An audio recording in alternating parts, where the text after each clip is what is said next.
d'être outillés. Actuellement, au niveau du Sénégal, nous avons une vision qui a été déjà définie. Il s'ajoute aussi à la stratégie 2050, c'est-à-dire qu'en 2050, nous ayons un Sénégal prospère à travers une économie inclusive, résiliente et sobre en carbone. Et cela ne peut se faire aussi sans une citoyenneté qui soit suffisamment informée des questions climatiques, des enjeux au niveau international,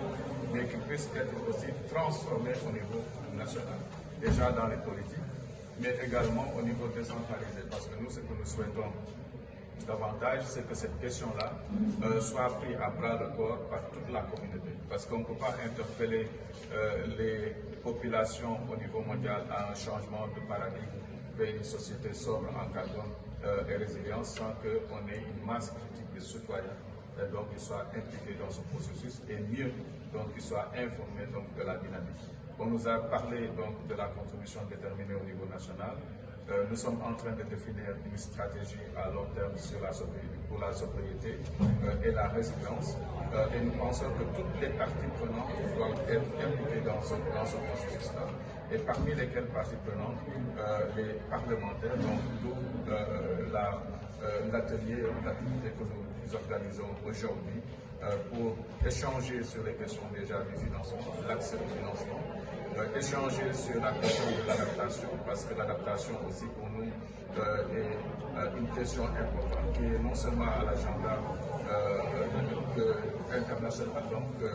sur les questions climatiques, mais qui permet aussi de renforcer la résilience de nos communautés et également la question de la transition. La raison pour laquelle nous voulons cette transition juste, c'est qu'on demande au pays de changer,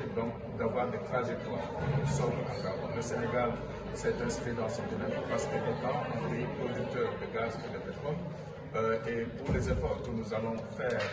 dans le sens de la réduction des émissions, il est tout à fait juste que la communauté internationale puisse nous accompagner afin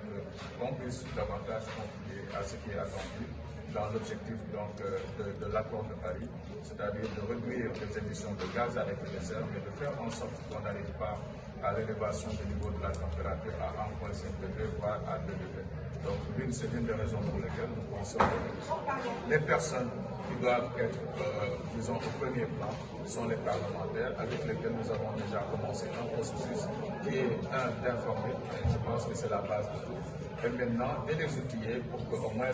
dans la décision des budgets ou l'élaboration des projets, ils puissent avoir des éléments substantiels pour pouvoir y répondre de façon effective. Je pense que c'est ce que nous attendons au sein